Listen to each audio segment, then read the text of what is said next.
पर जब हमारी सरकार 2014 में बनी तब प्रधानमंत्री जी ने ये कहा था कि हम नॉर्थ ईस्ट के डेवलपमेंट के लिए सबसे ज़्यादा प्रायोरिटी देंगे और नॉर्थ ईस्ट की सबसे बड़ी समस्या थी रोड की।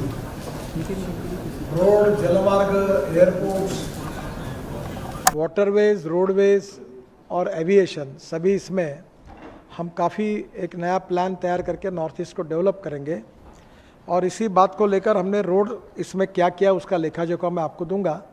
डिटेल प्रोजेक्ट में अभी ये मेरी प्रेस कॉन्फ्रेंस ख़त्म होने के बाद कौस्तुभ 10 मिनट में प्रोजेक्ट डिटेल्स आपको कॉस्ट वाइज दे देगा।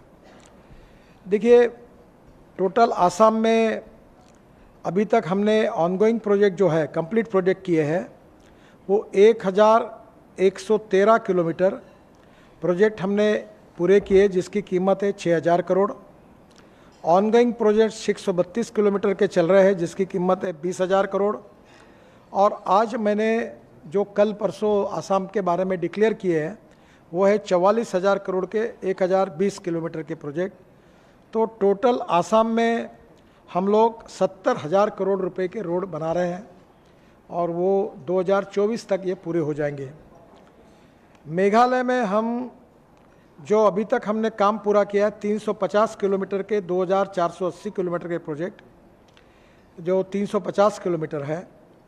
फिर ऑनगोइंग प्रोजेक्ट 281 है वो 3819 करोड़ रुपए के हैं। और आज हमने नए अपकमिंग प्रोजेक्ट्स है वो 616 किलोमीटर है वो 12,500 करोड़ के हैं। ऐसे मेघालय में हमारी करीब 19,000 करोड़ के प्रोजेक्ट हम 2024 समाप्त होने के पहले मेघालय में पूरे करेंगे। सिक्किम में टोटल जो है वो हमारी 174 किलोमीटर हमने लेंथ पूरी की है। ये 1850 करोड़ का काम हमने पूरा किया है।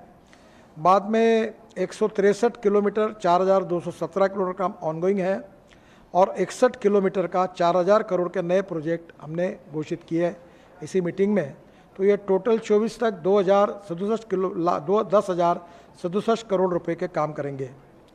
नागालैंड में 248 किलोमीटर 248 किलोमीटर 2318 करोड़ रुपए का काम हमने पूरा किया है रोड का।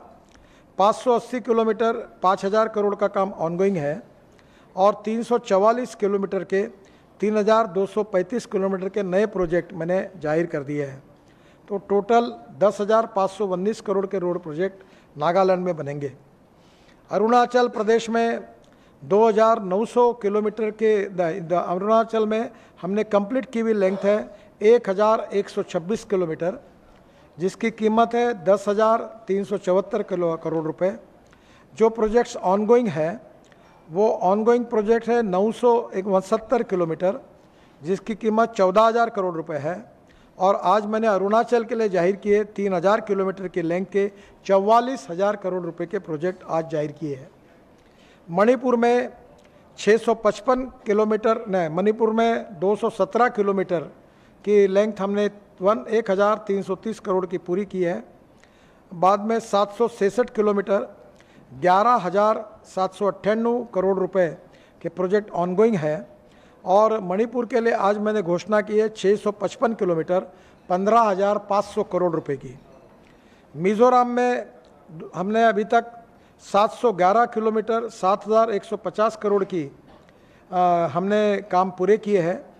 958 किलोमीटर 17,500 करोड़ के काम चल रहे हैं। और मिज़ोरम में 204 करोड़ के 6,664 करोड़ के काम हमने जाहिर कर दिए हैं।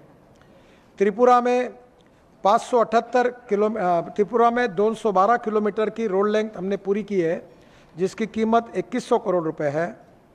ऑनगोइंग प्रोजेक्ट 280 किलोमीटर के है जिसकी कीमत 4,075 करोड़ है। और त्रिपुरा में आज हमने 578 किलोमीटर के नए प्रोजेक्ट जाहिर किए हैं जिसकी कीमत 12,426 करोड़ है।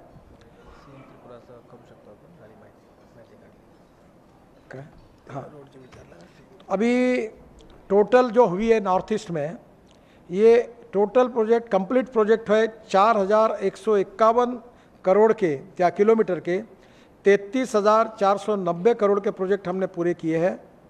बाद में ऑनगोइंग प्रोजेक्ट 4,629 करोड़ के 79,741 करोड़ रुपए के ऑनगोइंग प्रोजेक्ट्स हैं और अपकमिंग प्रोजेक्ट जो है वो 6,378 किलोमीटर, ये 1,41,825 करोड़ रुपए के हैं। अगर इसकी टोटल की जाए तो ये our department is doing only in road project the work of 2,60,000 crore, ये अभी तक का है। तो ये इससे नॉर्थ ईस्ट की काफ़ी तस्वीर बदलेगी। इसके बाद मैंने अलावा कुछ और नया काम किया जो है वो नए CRF में पैसे दिए हुए हैं, कुछ सेतु भारतम में पैसे दिए हैं, कुछ रोपवे में पैसे दिए हैं, कुछ मैंने लॉजिस्टिक पार्क बना रहे उसके पैसे दिए, रोड साइड एम्यूनिटीज़ के पैसे दिए हैं। आसाम में जो हम लोग ये जो मैंने प्रोजेक्ट अभी बताया रोपवे के, तो रोपवे के आसाम में 5, सिक्किम में 1, नागालैंड में 13, अरुणाचल प्रदेश में 4, मणिपुर में 3, मिजोरम में 5 और त्रिपुरा में 4, ऐसे 35 रोपवे के प्रोजेक्ट कर रहे हैं जिसकी कीमत 10,000 करोड़ रुपए है। बाद में ROB, ये टोटल 34 ROB हम कर रहे हैं जिसकी कीमत 656 करोड़ रुपए है। और CRF में हमने पूरे राज्यों को अभी फिर से 1200 करोड़ रुपए दिए हैं। तो ये अगर पूरी टोटल ऐड की जाए तो मुझे लगता है कि हम लोग, और मैं अभी एक नई घोषणा कर रहा हूँ, अभी छोटे मोटे फिर चल ही रहे हैं, इसमें सबसे इम्पोर्टेंट चीज़ है कि NHAI 7 वे साइड एम्यूनिटीज़ आसाम में बना रही है जिसके स्पॉट मैं मेरे वेबसाइट पर आपको तुरंत दे दूंगा। Agreement for 3 way side amenities is already sign, यानी काम अभी शुरू हो जाएगा। और हमने ये किया है कि ये जो वे साइड बनेगी इसमें आसाम का, ये नॉर्थ ईस्ट के राज्यों का हैंडलूम, हैंडीक्राफ्ट्स, उनकी स्पेशल चीज़ों की दुकानों के लिए हम निःशुल्क जगह देंगे और इसमें यहाँ का फूड होगा और टूरिस्ट भी आएंगे। और कुछ कुछ जगह हमने टूरिस्ट स्पॉट साइट भी पॉइंट्स आइडेंटिफाई किए हैं कि टूरिस्ट वहाँ रुककर वो देख सकेंगे यहाँ का नेचर को, यहाँ के सौंदर्य को, वो भी हमने किया है। 2 साइट्स एट खुडिया गाँव नावगाँव विथ HPCL, ये भी हम डेवलप कर रहे हैं, उनको दिया है। 1 site at Kalapathar Jaigiri road with IOCL, ये डेवलप कर रहे हैं वे साइड एम्यूनिटी। और अदर 4 जो वे साइड एम्यूनिटीज़ है, 2 sites are at Nagaon and 1 is at Lumding and 1 at Borghat, और वो तुरंत ही अवार्ड की जाएगी। हम लोग 50 नई वे साइड एम्यूनिटीज़ अब डेवलप करने का निर्णय किया है, वो NHAI DCL करेगी। और 50 व्यू पॉइंट्स जहाँ गाड़ी खड़ी करके लोग देख सकेंगे are being constructed across the north east to promote tourism. तो ये इसके भी डिटेल मैं आपको दे दूंगा। इसके साथ साथ मल्टी मॉडल लॉजिस्टिक पार्क हम बना रहे हैं। जोगी जोपा आपको पता है कि ये पहला मल्टी मॉडल लॉजिस्टिक पार्क है MMLP in north east. Majority of the development work मैंने इसका काफ़ी रिव्यू लिया है और ये 200 एकड़ में स्प्रेड हुआ है, 1000 करोड़ का इसका काम है। मैंने इस सब कामों के रिव्यू किए हैं और जल्दी पूरा करने की कोशिश है। दूसरी MMLP सिलचर में है, आसाम में है, वो 75 एकड़ पर है, उसकी कॉस्ट 700 करोड़ रुपए है। प्रपोज MMLP एट उदयपुर इन त्रिपुरा स्टेट, ये MMLP Udaipur on the banks of river Gomti 60 एकड़ पर है, इसके ऊपर 600 करोड़ रुपए हम लोग खर्चा करने जा रहे हैं। ये बांग्लादेश के लिए एक्सपोर्ट इंपोर्ट में बहुत उपयोगी होगा और जो इकोसिस्टम है उसमें MSME को भी इसका फ़ायदा होगा। ये जो मैंने अभी कहा 2,60,000 करोड़ का, तो ये पूरा पकड़कर अभी और नया एक प्रपोजल मैं घोषणा कर रहा हूँ। अगरतला से चुराईबरी, ये 171 किलोमीटर का काम है और ये 3,233 करोड़ है और 3,233 करोड़ रुपए का है। अभी तक मैंने कहा था ये नहीं हुआ, 5 मिनट में चीफ मिनिस्टर साहब के रिक्वेस्ट पर मैं इसकी मंजूरी घोषित कर रहा हूँ। तो मोटे तौर पर आपको ये 4 लेन होगा। तो मोटे तौर पर 2024 समाप्त होने के पहले 3 लाख करोड़ रुपए के काम तो हम पूरे करेंगे ही, पर मैं एक कंडीशन मैंने सभी राज्यों को कही है, जो सहयोग मुझे उनसे चाहिए कि 90% लैंड एक्वायर्ड किए बिना मैं टेंडर निकालूंगा पर अपॉइंटमेंट डेट नहीं दूंगा। फॉरेस्ट इन्वायरमेंट क्लियरेंस उनके स्टेट में उनको मुझे क्लियर करके देना होगा तो ही काम शुरू करूंगा। दूसरी बात यूटिलिटी शिफ्टिंग, उसमें एक यूनिफॉर्म पॉलिसी हो। लैंड एक्विजिशन के लिए भारत सरकार ने जो पॉलिसी की उसके आधार पर नियम बनाने का अधिकार राज्य सरकार को वो सब बनाए, तो ये ऑलरेडी हुआ है। इसके अलावा मैं नॉर्थ ईस्ट की सरकारों को आह्वान करता हूँ कि मैं एयरपोर्ट जैसे बसपोर्ट बनाना चाहता हूँ। तो सरकारी केवल राज्य सरकार की जगह अगर हमें देते हैं तो इंटरनेशनल आर्किटेक्ट से अच्छे स्टैंडर्ड के बसपोर्ट जो रोजगार के साधन भी बनेंगे, जिसमें फूड मॉल होगा, दुकानें होंगी, हैंडलूम हैंडीक्राफ्ट की व्यवस्था होगी, पार्किंग होगी, क्लीन होगा, एयरपोर्ट जैसे, तो ये बनाने के लिए हम तैयार हैं। बाद में पार्किंग प्लेसेस के लिए हमको पार्किंग प्लाजा भी बना रहे हैं, जो शहरों में पार्किंग की तकलीफ है वो भी बनाएंगे। और इसके अलावा मैं सभी राज्यों को ये आह्वान करूँगा कि हम रोड बनाते, रिंग रोड जैसे भी अभी गुवाहाटी का नया रिंग रोड मैं बना रहा हूँ, तो मैंने मुख्यमंत्री जी को कहा कि इस रोड के आजू बाजू में आप ज़मीन एक्वायर करो, smart city, smart village, logistic park, industrial clusters, transport zone, शहर के होलसेल मार्केट, ये जो कंजेशन और ट्रैफिक जाम है इसको उस रोड पर लेके जाओ, और ये नई एम्यूनिटी जो मिलेगी इससे काफ़ी शहर अच्छे होंगे। और रोपवे, केबल कार और नए इलेक्ट्रिक के व्हीकल ये भी आ सकते हैं। मैं और एक अनुरोध करूँगा कि मैं ट्रांसपोर्ट मंत्री होने के नाते मैंने तय किया है कि हमारा 16 लाख करोड़ का इंपोर्ट फॉसिल फ्यूल का है, पेट्रोल डीजल का है, उसको कम करके हमारे किसान को हम अन्नदाता के बजाय ऊर्जादाता बनाए। इस मिशन पर मैं काम कर रहा हूँ। और हमने अभी ब्रोकन राइस से इथेनॉल बनाने की अनुमति दी। बाम्बू से इथेनॉल बन रहा है असम में, और उससे अभी 100% कार चलती है, फ्लेक्स इंजन कार, और इसका एवरेज अभी जो पेट्रोल है उस हिसाब में 25 रुपये लीटर पड़ेगा। वो टोयोटो की कार अभी मैंने लॉन्च की। टीवीएस, बजाज और हीरो की स्कूटर और बाइक अब 100% बायो इथेनॉल पर आई है। ब्रोकन राइस से बनता है, राइस स्ट्रॉ से बनता है और बाम्बू से बनता है। और यहाँ आसाम पेट्रोलियम ने मिथेनॉल बनाया है। मैंने मुख्यमंत्री जी को कहा है कि यहाँ का शिपिंग की मशीन, जो शिपिंग की हमारी शिप में जो मशीन होंगी, इंजिन्स होंगे, वो भी मिथेनॉल पे चलेगा, तो 22 रुपये लीटर मिथेनॉल है। और इसके साथ साथ हम लोग ethanol, methanol, biodiesel, bio NG, bio CNG सब हमने लाया है। मैं खुद ग्रीन हाइड्रोजन के पे गाड़ी में घूमता हूँ। पानी से जो हाइड्रोजन तैयार होता है, पानी और ऑर्गेनिक वेस्ट से या बायोमास से, उसको ग्रीन हाइड्रोजन कहते हैं। जो पेट्रोलियम से होता है उसको ब्राउन हाइड्रोजन कहते हैं, और जो कोयले से होता है उसको ब्लैक हाइड्रोजन कहते हैं। मैं सभी राज्यों को मैंने कहा कि नॉर्थ ईस्ट ये ऊर्जा को आयात करने वाला नहीं तो ऊर्जा का निर्यात करने वाला बने। पानी से यहाँ भरपूर पानी है। मैं वो शिपिंग मंत्री था तो मैंने ब्रह्मपुत्रा का ड्रेजिंग किया, बांग्लादेश तक ड्रेजिंग करने का मौका मुझे मिला। वाटर रिसोर्सेज मंत्री था तो मैं काफ़ी जानकारी यहाँ से मुझे है। तो मेरी अनुरोध है कि अब green hydrogen, bio ethanol, bio CNG, bio LNG, और अब एक नई बात हम ला रहे हैं कि बहुत टेक्नोलॉजी हमने रोड कंस्ट्रक्शन में लाई, ब्रिजेस में लाई। अभी ये जो आपकी परली है राइस स्ट्रॉ, इसका tractor moulded unit bio bitumen तैयार करेगा और उसी बिटुमिन से राज्य में रोड बनेंगे। आपके यहाँ बहुत लोग चावल लगाते हैं तो उसी वेस्ट से बिटुमिन बनेगा।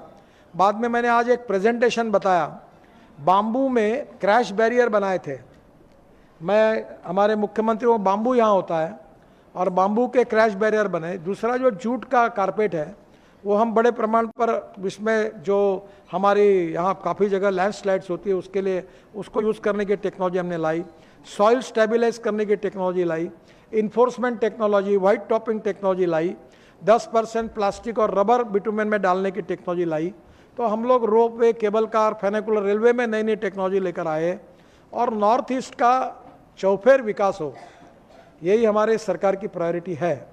और आज जो मैंने कहा वो 3 लाख करोड़ के काम मैं 2024 तक पूरे कर दूंगा। पर अब मैं ये जो इसके बाद जो 2 साल है, ये अभी तक डिक्लेरेशन हुआ, पर जो काम 2024 के बाद होंगे उसके काम और 2 लाख करोड़ के काम मैं आने वाले 2 साल में, अगर ये लैंड एक्विजिशन और फॉरेस्ट क्लियरेंस अगर बराबर करेंगे तो फिर ये 2 साल में और 2 लाख करोड़ रुपए देके ये 5 लाख करोड़ करूँगा। तो मेरा अनुरोध है कि बहुत बड़े तेज़ी से नॉर्थ ईस्ट का रोड इंफ्रास्ट्रक्चर बदल रहा है, एयरपोर्ट आ रहे, रेलवे आ रही है, जिससे तरक्की होगी, उद्योग आएंगे और विकास होगा। We are very much committed for the all type of development of Northeast and the area which is socially, economically, educationally backward. तो 3 लाख करोड़ का तो हमारा ही है और 2 लाख करोड़ हम बाद में इसके बाद और जाहिर करेंगे। तो मुझे लगता है कि निश्चित रूप से मैं हमारी सभी राज्य सरकार को उनके सहयोग के लिए धन्यवाद दूंगा। मैंने आज 3 दिन में एक एक प्रोजेक्ट का रिव्यू किया, मेरे सोर्सेज से जानकारी निकाली, हमारे डिपार्टमेंट से निकाली। हमारी जो कमियां हैं वो हम रेक्टिफाई करेंगे। स्टेट गवर्नमेंट में जो कमियां उनको मैंने रिक्वेस्ट किया कि आप आपके लेवल पर करिए, आप रिव्यू लीजिए, हमारे लोगों को बुलाइए। और मुझे लगता है कि हम एक फेडरल कैरेक्टर है हमारे कॉन्स्टिट्यूशन का और राज्य सरकार और हम मिलकर नॉर्थ ईस्ट के ये पूरे तस्वीर को अच्छी तरह से बदलेंगे।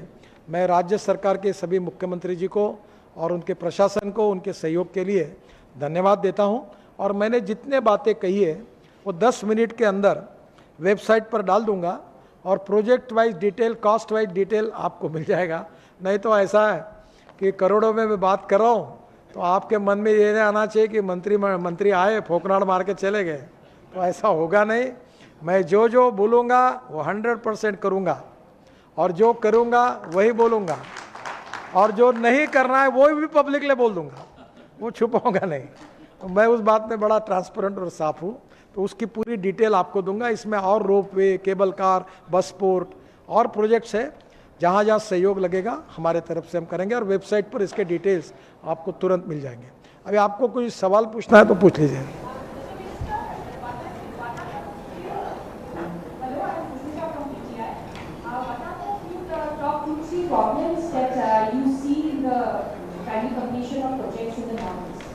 And sir, just to get which of the states which you say are lagging behind this? Actually, frankly speaking, I don't want to make any public comments about the performance of the state government. Only one thing which I am on the record that I have got good cooperation from the all state governments, and we have taken the review project to project. We identify the problem, we clear the things, and we instruct the concerning authority about their work. So I feel that, and today our MD is here, again he will visit there, and in the presence of Chief Secretary and even in the Chief Minister, we take the review meeting and we will resolve the issues. Regarding performance, positivity, one thing which I am very much happy about the performance of Assam government, Chief Minister and his administration. The first time, this is my 5th time or 6th time review, but here in Assam, here there was majority problem was solved, and really I appreciate the cooperation, coordination from the state government of Assam, and giving my special thanks to Honorable Chief Minister and the Minister for that. I am really happy. And when there was a problem, I don't have any hesitation in my private meeting, taking the review, I am very much clearly give my instruction to the Chief Minister and the Secretaries all about their performance. I am always talking to people that the financial audit is very important. But my feeling is performance audit is more important than financial audit. And when I was constructing Mumbai-Pune Express Highway, I don't have money at that time. One of the journalists asked me, you don't have money, you reject the proposal of Reliance, and what is you have? I said, oh, I got only 10 crore rupees. Then how you are going to complete this project? What do you have? That I was telling to journalists at that time, that if there is a strong political will, if there is a will, there is a way. And if there is no will, there is only survey, discussion, seminar, committee, subcommittee and research group. I like people who can get the things done. I dislike people who don't want to take the decisions. The fast track decision making process, transparency, corruption free system and time bound approach is very important. I am really happy. We have completed works more than 50 lakh crore in the country, not receiving a single allegation of corruption. We are quality conscious, punctual about the quality. I am not going to tolerate anybody if any quality standards are not up to appropriate mark. So this is the asset of our Indian people. We are the trustee. Mr. Minister, I am Afrika Hussain from India Today. My question to you is, this is in context with the militant problem state, especially Nagaland, Manipur, Honorable CM Sai is here. Sir, centrally the projects and the schemes are passed, right? Do you think the physical verification is necessary, not only financial audit, but a physical audit is necessary, especially in those states? Because there are so many national highways. This is from my personal, this thing I'm sharing with you, especially when I was in Nagaland. I got to know that the central government has allocated funds in Nagaland, but there was no roads.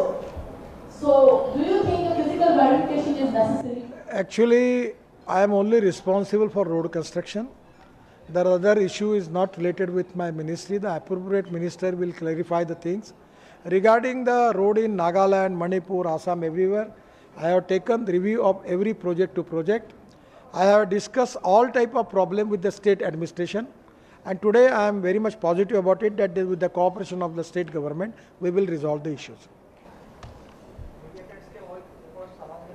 और कोई नहीं होगा तो हाँ यहाँ पर जो हमारा आसाम में जो मदनपुर से सोनापुर तक जो टोल गेट है मदनपुर से सोनापुर तक जो टोल गेट है उसके बीच में जो डिस्टेंस होना चाहिए उससे कम है तो सर इसके ऊपर सर क्या क्या एक्शन लेंगे और जो पैसा लेता है वो भी ये क्या है जी ये मुझे समझ में नहीं आया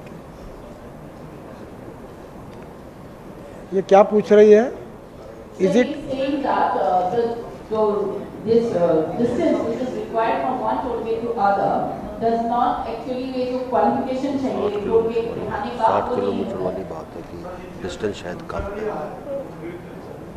इन्फ्लुएंस एरिया वो क्वालिफाई है देखिए अभी हम लोग मैं आपको बता तो थोड़ा बहुत समझा हूँ मैं क्लियर करता हूँ अभी हम फास्ट ट्रैक के बजाय ये जो ऑटोमोबाइल नंबर प्लेट के आधार पर टेक्नोलॉजी ला रहे हैं और टोल नाके ख़त्म कर रहे हैं तो आप क्या होगा कि आपके गाड़ी के नंबर प्लेट की इमेज कैच होगी जहाँ से हमारे रोड पर लगेगा जहाँ से आप एंट्री करोगे वहाँ फ़ोटो निकल जाएगा जहाँ से निकल जाओगे वहाँ निकले उतना पैसा आपके अकाउंट से निकलेगा जो 4 लेनिंग और बड़े रोड्स है उसमें अभी मैंने आज और एक बात की जो कल मैंने कही थी कि मैं इतना काम क्यों कर पा रहा हूँ अभी मैंने हमारा इनविट जैसे हम BOT, PPP, हाइब्रिड एन्युटी में काम करते हैं तो हम लोग पैसा बजट का भी आता है बाहर से भी मार्केट से भी लेते हैं और मैं फिर से एक बार आपको आह्वान करता हूँ सभी मुख्यमंत्री जी को कि अभी इनविट में मैंने बॉन्ड निकाला था जो अनकन्वर्टेबल डिबेंचर्स थे तो 10 दिन की मुदत थी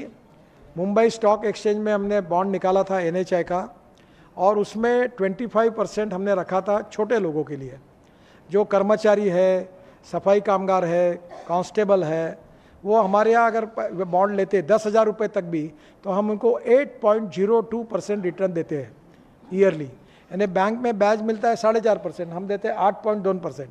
तो हमने वो बॉन्ड निकाला था हमारा बॉन्ड 10 दिन की मुदत थी तो पहले 7 घंटे में 7 टाइम्स ओवर सब्सक्राइब हुआ और मुझे स्टॉक एक्सचेंज जाके वो बेल बजाने के लिए 31 तारीख के बजाय 4 दिन पहले जाके उसको क्लोज करना पड़ा। तो मैं आपको यही कहूँगा कि हम लोगों से पैसे ले रहे। दूसरा टोल ये कोई चार्ज नहीं है। जैसे मैं आपको कहूँ कि जहाँ आपको जाने के लिए अभी दिल्ली से, मुझे यहाँ की ज़्यादा जानकारी नहीं इसलिए मुझे माफ़ करिए, दिल्ली से देहरादून 9 घंटा लगता था, हरिद्वार जाने के लिए 8 घंटा लगता था। अब दिल्ली से देहरादून 2 घंटा, दिल्ली से हरिद्वार 2 घंटा, दिल्ली से जयपुर 6 घंटे लगते थे अब 2 घंटे, दिल्ली से चंडीगढ़ 8 घंटे लगते थे अब 2.5 घंटे, दिल्ली से कटरा अभी 12 घंटे लगते थे 6 घंटे, दिल्ली से मुंबई 40 घंटे लगते थे अब 12 घंटे में। अब ये जो रोड कम होगा तो नेचुरली उसका ट्रैफिक जाम कम होगा, डीजल पेट्रोल कम लगेगा, फ्यूल बचेगी, टाइम बचेगा, सेफ्टी बचेगी, लॉजिस्टिक कॉस्ट कम होगी, तो आपका सेविंग होगा। तो मुझे लगता है कि ये जो टोल है ये हम इससे नए रोड बनाने का भी, मैं ब्रह्मपुत्रा पर देखो मेरे कार्यकाल में कितने ब्रिज बने हैं, पहले जितने बने थे उससे कई गुना ज़्यादा यही हमारे कार्यकाल में बनाए। अब इतने 1-1, 4-4 हज़ार, 5-5 हज़ार करोड़ के ब्रिज, अभी मणिपुर का ब्रिज बना रहा हूँ मैं, वो ब्रिज है 4,000 करोड़ का। तो आखिर हम लोगों को सेवा भी देंगे। देखिए मैं मजाक में कहता हूँ, हाँ हमने कॉन्फ्रेंस ली, ये रेडिसन होटल 5 स्टार है, अगर फुकट में करना था तो ना अपने ब्रह्मपुत्रा के वहाँ हम पानी पूरी खा के वहाँ भी कर सकते थे, फुकट में मिलता था लॉन पर बैठ के। अब if you want good services you have to pay for it. तो थोड़ा बहुत रिजनेबल ही होगा और वो हम 60 किलोमीटर के इसमें नियम में लगाएंगे। इसमें जनता और टोल किससे ले रहे, स्कूटर वाले से नहीं ले रहे, ऑटो रिक्शा वाले से नहीं ले रहे, ट्रैक्टर में एग्रीकल्चर ये उससे नहीं ले रहे, साइकिल वाले से नहीं ले रहे, हम किससे ले रहे? ट्रक वाले से ले रहे, टेलर वाले से ले रहे और बस वाले से ले रहे। और ट्रैक्टर में अगर कुछ सीमेंट और स्टील होगा तो लेंगे, नहीं तो नहीं लेंगे। तो हमने तो 85% लोगों को माफ़ ही कर दिया, फिर इनको भी हम पासेस बना के देते हैं। और अभी जो टोल बनाएंगे वो गांव के बाहर दूर बनाएंगे, गांव के लोग जहाँ जो बार बार जाते और तक वो नहीं होगी, नए पॉलिसी में वो भी सुधारेंगे। और इसलिए हम लोग जिनका समय बचेगा, जिनका फ्यूल बचेगा, उनका थोड़ा सा सेविंग 100 रुपये को हो तो 20 रुपये हम भी मांग रहे हैं और उससे हम देश के रोड बनाएंगे। तो आप हमें इसमें समझकर कोऑपरेट करिए, हम कोई चार्ज नहीं लगा रहे।